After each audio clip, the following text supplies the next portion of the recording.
Good evening. That's all right. Good evening.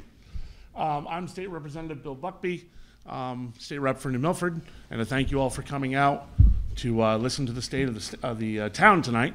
I'm used to state of the state or other states, but state of the town. Thank you all for coming. I see Senator Minor in the back, trying to be kind of quiet back there, incognito. So thank you all for coming to hear what the mayor has to say.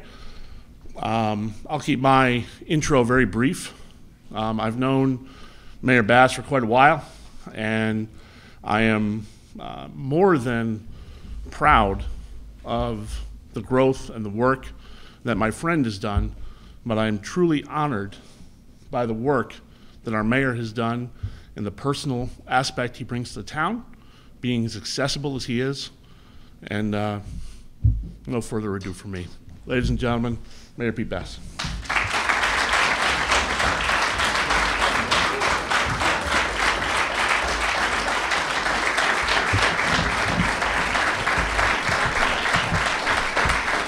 Thank you. Thank you.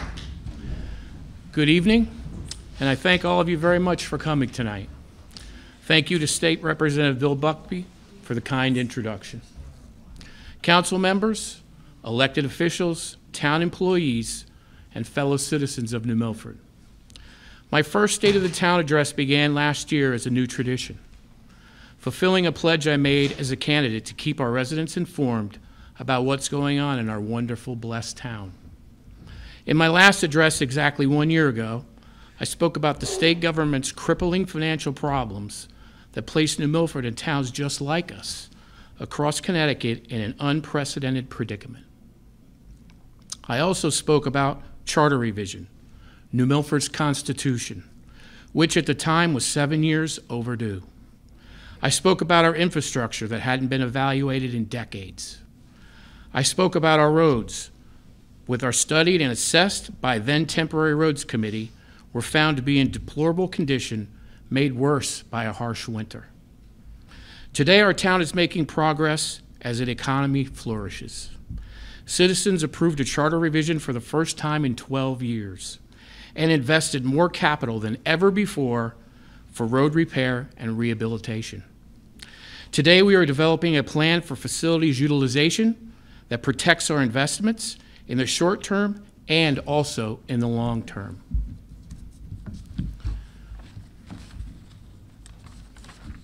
The progress that we have made is a tribute to the true spirit of New Milford and to resolve of our citizens and our businesses. When I called our town government into action and asked everyone in all departments to apply metrics, a sound economic regimen, and an evaluation of their practices, I did so with complete confidence of our employees' skill and talent. Tonight, thanks to those that serve our citizens here in Town Hall, I am pleased to report that New Milford has persevered in the face of challenges that have been handed to us by the state of Connecticut. The men and women who comprise or compose our volunteer force have risen to this occasion, and I'm truly grateful. Together with a single voice, we have delivered a clear message to every person and entrepreneur that may be considering New Milford as a place to live, work, and raise a family or retired. New Milford is open for business.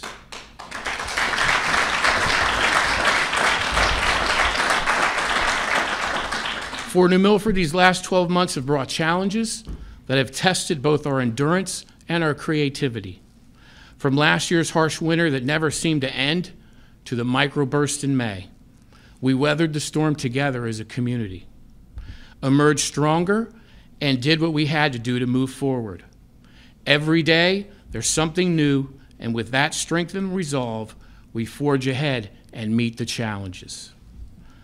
All of my predecessors have been fortunate to have supportive families, whose members make as much of a commitment to the town of New Milford as the mayor does.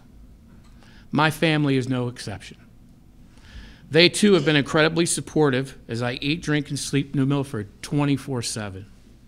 So tonight, I think of my wonderful mother, Ellie, in Portland, Oregon, who I'm sure is watching this on live stream. Love you, Mom. And also my father Henry is home with his namesake, my son Henry, in heaven. May their memory be eternal. My wife Tammy, who is with us this evening, and my 3 daughters, Jordan, Tia, and Fotini, could not be more amazed with their generosity and support. I love you.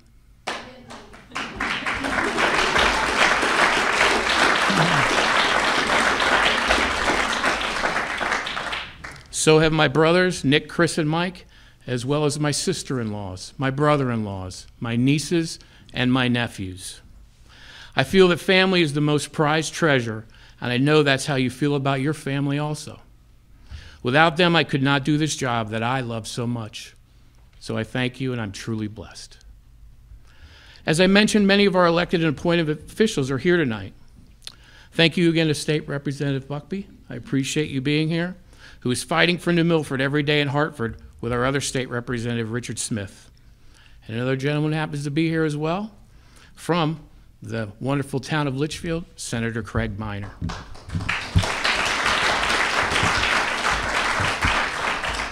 I also see in the audience our town clerk, Noreen Pritchard, our tax collector, Nancy McGavick, Dr. Tracy, our interim superintendent, Judge Landgrebe, and many others that are here tonight to support our wonderful, blessed town. I can only thank you for so much of what you do each and every day. Words cannot express my thanks or New Milford's thanks for the job you do daily, at night, and on weekends to help make this glowing community between 2 lakes glow a little bit brighter. One of the greatest gifts in life is service to a cause that's bigger and greater than ourselves. For me and for all of you, I know that cause is New Milford. New Milford is the largest town land-wise in the state, and we have the biggest heart. At the same time, we thrive on traditions that are rooted in our colonial history, such as the town meeting, a staple of New Milford government. We live for the future and dedicate ourselves to making New Milford better for today and for tomorrow. 3 major themes will be the subject of tonight's address. First, I will address New Milford's efforts to build our tax base, and I will recognize many of the business owners who have made their decision to put their entrepreneurial stake in our glorious town. Last year, I said New Milford wanted their investment and involvement, and they came. Second, I will address the 4 priorities that I outlined last year, which we have made significant and permanent progress with the support of you, the people. Those priorities are: 1, the assessment of our municipal buildings, properties, overseen by committees of volunteer citizens.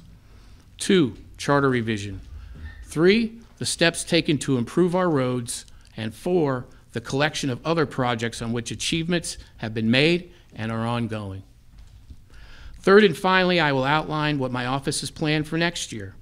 We face challenges and obstacles, some of which we can predict and some of which we cannot.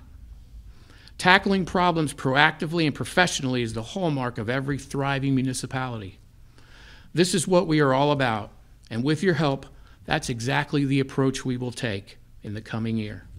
So let us begin. Last year I said that economic development, especially the corporation, was reformed to bring jobs and investment to Route 7 corridor and elsewhere. The effort began as a way to encourage the growth of our tax base and to mobilize our private sector. Never in my wildest dreams could I have predicted the collection of new businesses that now call or will call New Milford home.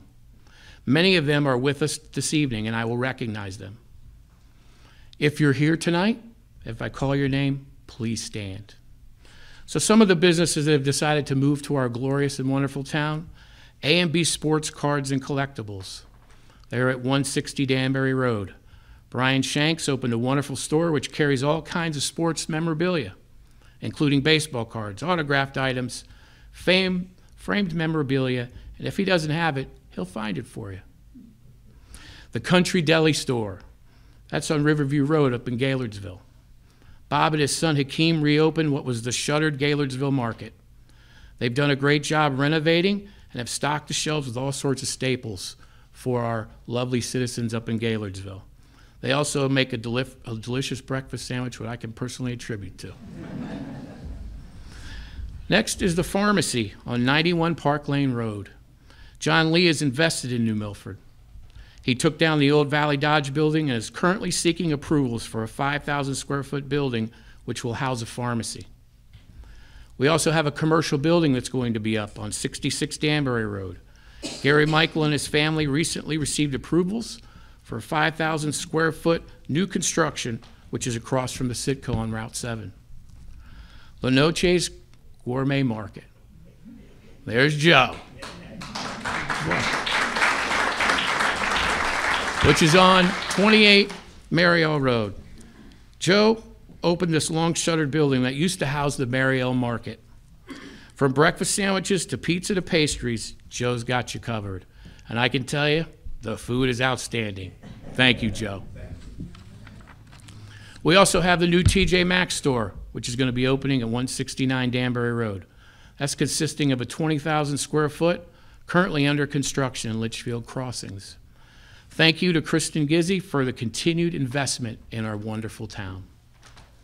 In 2018, Aldi's performed a several thousand square foot expansion of their existing store on 125 Danbury Road. A grocery store that carries quality, tested, and award-winning products at affordable prices. I love that store. State Marshal Rob Dalbert has lent his considerable and unique talent to his side business, Dalby's Cheesecakes. If you're lucky to get to try some of that, outstanding cheesecake. So thank you. ABC Fuel, 561 Danbury Road. The Renetsky family just started the construction of their new headquarters here in New Milford. Thank you for your investment. Bad Dreams Brewery, 116 Danbury Road. Thank you to Brian, Emily, Max, and Michelle for opening the first microbrewery in New Milford. That's in the Staples Plaza. They utilize a 3-barrel system to ensure that fresh beer is always on tap. Sounds pretty good.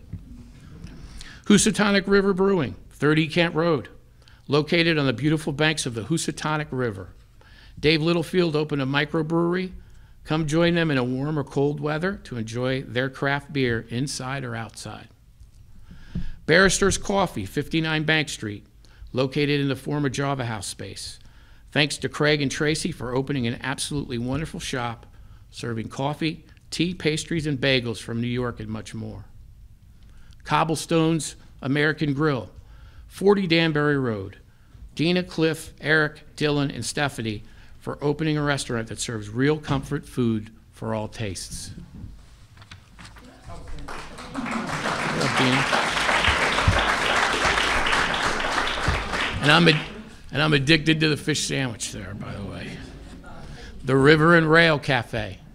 It's on 21 Bank Street. Ethan and Nikki opened recently in the formerly vacant space that used to house Dagwoods. They serve up both breakfast and lunch. Their ware ranges from broche French toast to Fontaine grilled cheese. They make delicious pastries and cookies as well. Definitely, if you get a chance, you're downtown, go check them out. Wendy's at 132 Danbury Road, another long defunct building, tastefully renovated this past year. J&J Auto, which now is at 4 Lanesville Road. Maggie and Paul have fully renovated over 6,300 square feet that was formerly abandoned. The building came out great, and they are working on the finishing touches. They offer emissions testing, auto repair, and body work as well. Tandor Flames, which is at 471 Danbury Road, which used to house the old Marathon Pizza. Preet and his family invested just south of the high school. They have a wonderful Indian cuisine, which is a welcome addition to our stable of beautiful and wonderful restaurants here in New Milford. Throwbacks, Collectibles, and more, 116 Danbury Road. Welcome to take a trip back in time and relive your childhood. They carry collectibles, toys, clothing, home decor, and so much more. Young's Deli. It's 46 Danbury Road. Ron Young is not only the business owner, but he's also a member of our great New Milford Police Department. Litchfield County Pickers, I see Mert back there.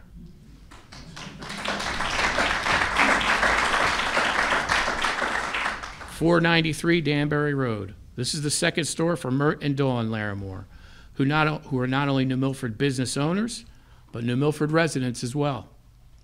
They transformed a vacant 16,000 square foot space into their new home, expanding from their old location, which was only 3,000 square feet. Thank you for your investment. WBE Fence Company, 329 Danbury Road.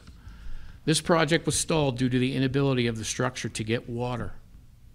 Thankfully, our health review panel was able to cooperatively work with the owner to resolve the water issue, and construction is now restarted. So thank you very much to our health review panel for figuring out a solution to bring business to New Milford. Thank you.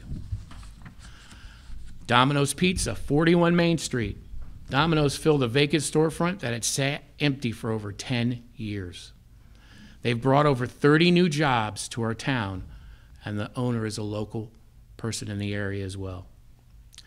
Please join me in thanking all these wonderful businesses and their owners for not only giving New Milford, but our neighbors and visitors a wide variety of places to shop for food, goods, and services. On behalf of a grateful community, we will do all we can to show you support now and in the years ahead. New Milford could not be where we are without each and every one of you. Thank you.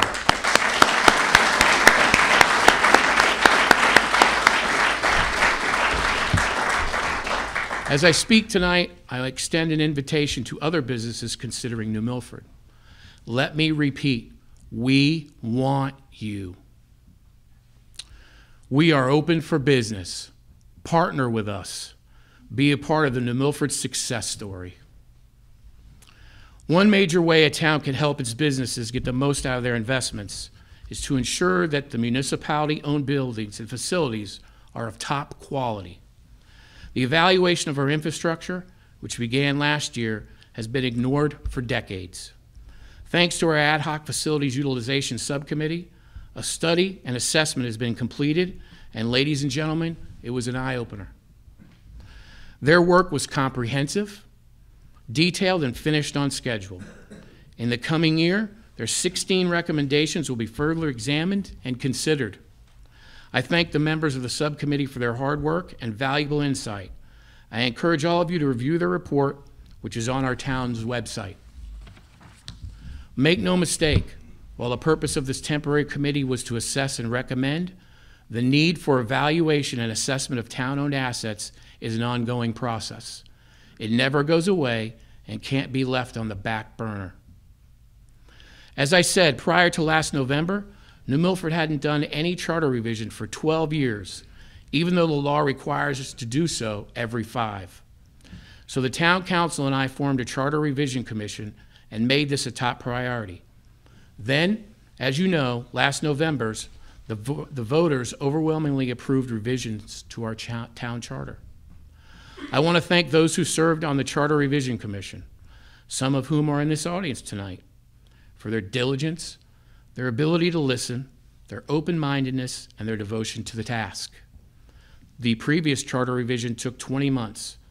This one took 8 from start to finish. For many years, both as a private citizen and later as a member of the town council, I have consistently supported the town meeting form of government.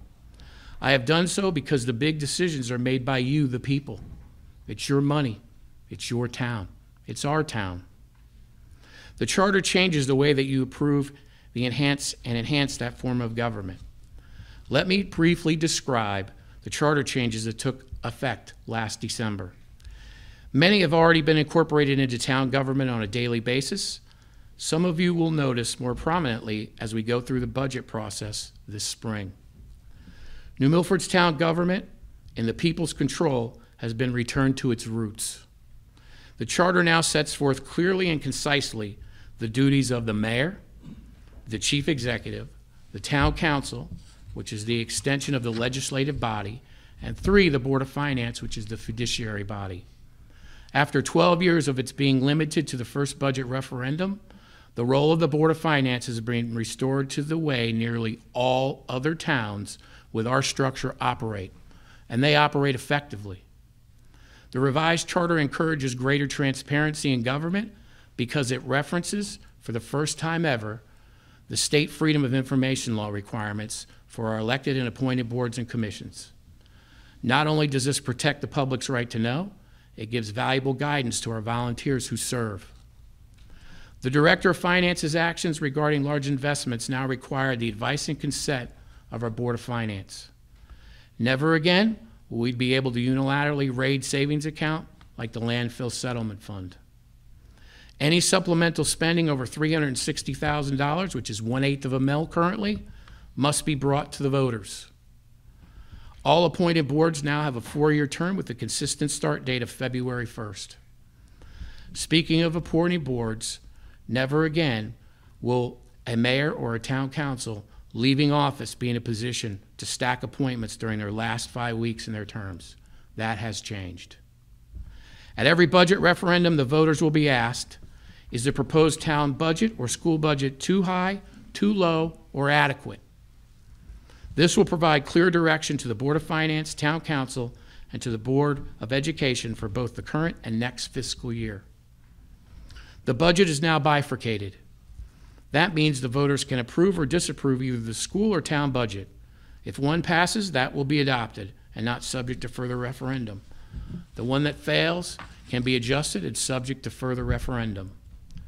Finally, many other sections of the charter have been updated and clarified. The ambiguities that once led to uncertainties, disputes, and incivilities are no more. In sum, the revised charter provides checks and balances, respects the will of the people, and improves the structure of our wonderful New Milford's government.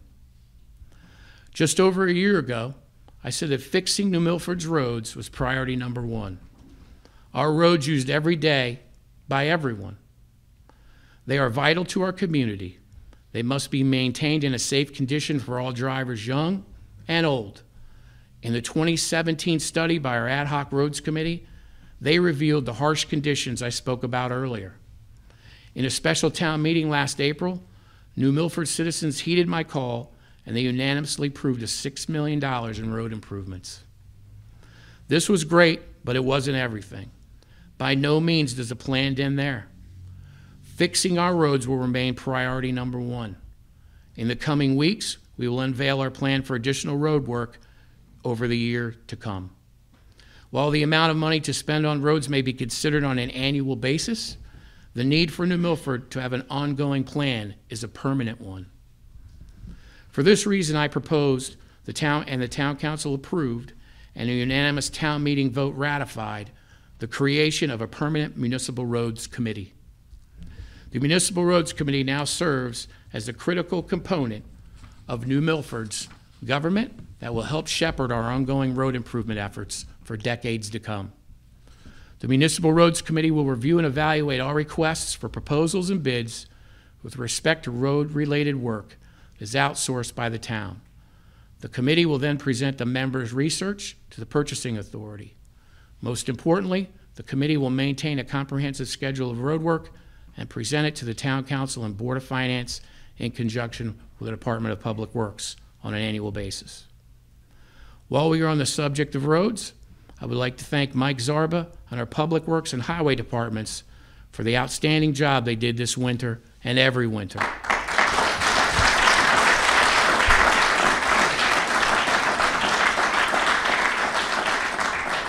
They work diligently to get our roads clean and safe in the most expeditious manner possible. They have more miles of municipal road to cover than any town department in the state. So please, thank you as they exceed their time, and we appreciate your time and talent as you do each and every year, Mike. Thank you and your department. Thank you. We are engaged in ongoing work to clean up our code of ordinances. Since this time last year, with the efforts of our town attorney, the town council has repealed 19 out-of-date ordinances and removed them from the code. Nearly half of these were retired because of charter changes.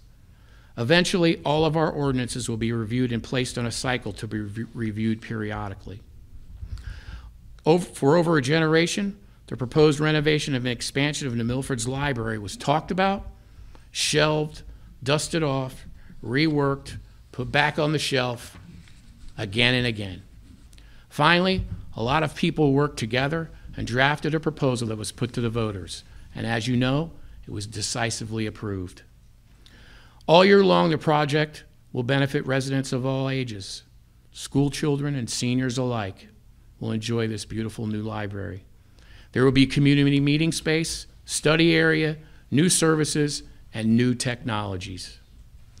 New Milford's downtown will truly be blessed with a real 21st century facility. The members of our Library Modernization Committee and Board of Trustees deserve much of the credit for the work on this vital project, so thank you to them.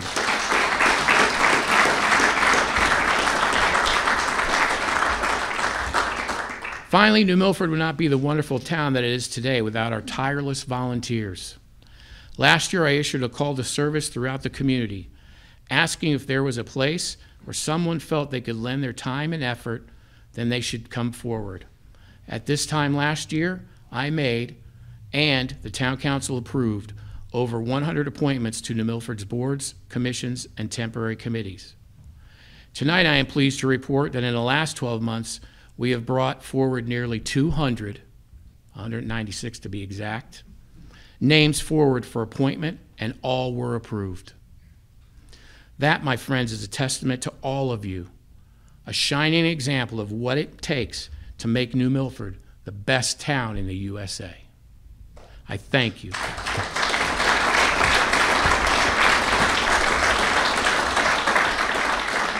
We expect the 2020s to be a decade of new beginnings for New Milford, and the next year represents an opportunity to not only develop better ways of managing what we have, but to complete prior projects.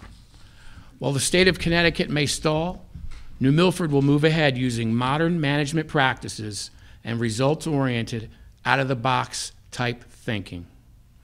The creation of our new Economic Development Director position seeks to provide us with substantial growth of both our grand list and job base, both vital as we approach a full, comprehensive property revaluation in the year 2020. The addition of a grant writer has provided us with created streams of new and untapped revenue. As our senior and retired population increases, we aim to provide top quality capital investments that meet their health care needs and enhance public safety. This includes upgraded ambulatory equipment and more patrol officers on New Milford streets and in our neighborhoods. Speaking of which, let's all thank our police, EMS, and all 3 fire departments. At no time in recent memory was the strength of New Milford better exemplified than by our first responders during that microburst last spring. Thank you to them.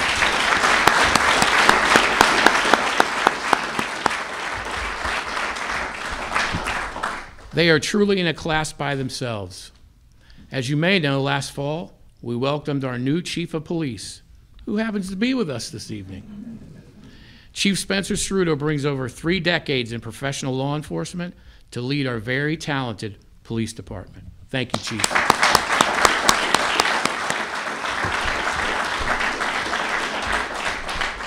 Next month, we will hold a public hearing on the creation of a permanent municipal building committee that will advise us on the construction of new town facilities and on the renovation and expansion of existing ones.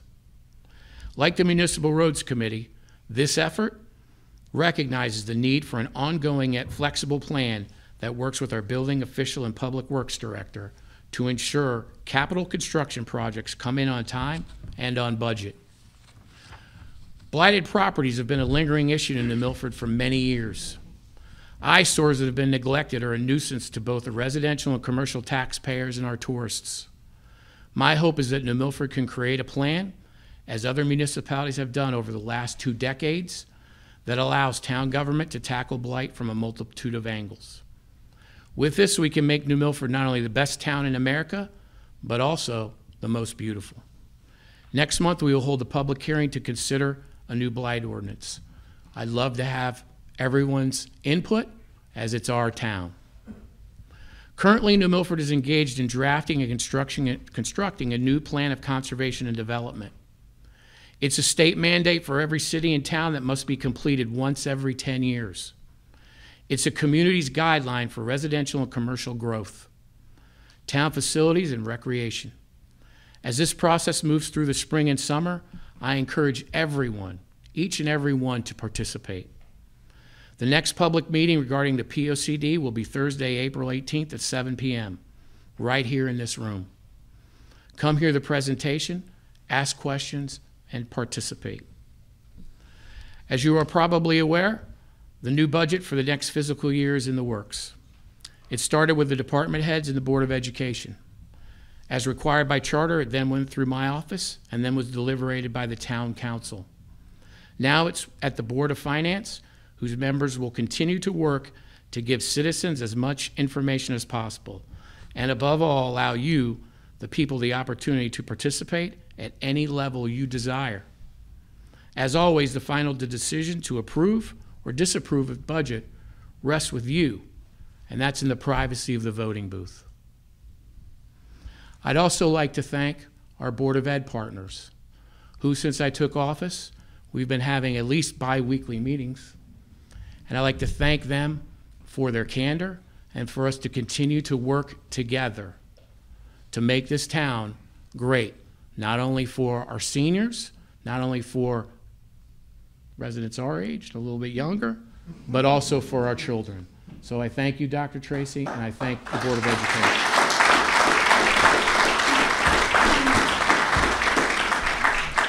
Our monthly Saturday morning coffees with the mayor have drawn over 1,000 New Milford residents who have come to voice their concerns, ask questions, and share ideas. Some have been repeat visitors, but every month new faces contribute to the conversation. If you're watching or listening tonight, please come and see us with a coffee with the mayor. I'd love to hear from you. I cordially invite you to come down. We have some good coffee and some good food.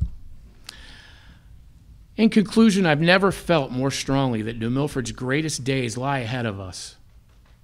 We're a strong community with a powerful volunteer force that is guided by a common faith in our blessed town. With that faith, courage, and innovation, we will do great things for now and for our future. Together, we will carry on the great tradition of so many who came before us and show the young people of this town how bright a future we will have. We will bring solutions where there are problems, confidence where there's doubt, and resolve confronting challenges. How New Milford seizes the opportunities I spoke of tonight will determine our tomorrow.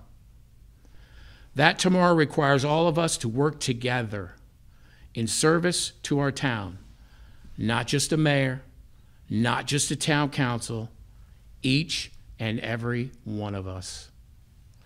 Let's meet these tests with excitement and with optimism, as New Milford's true spirit is. I wish all of you a blessed Easter and a happy Passover. God bless you, God bless the United States of America, and God bless New Milford, the greatest town in the USA. Thank you.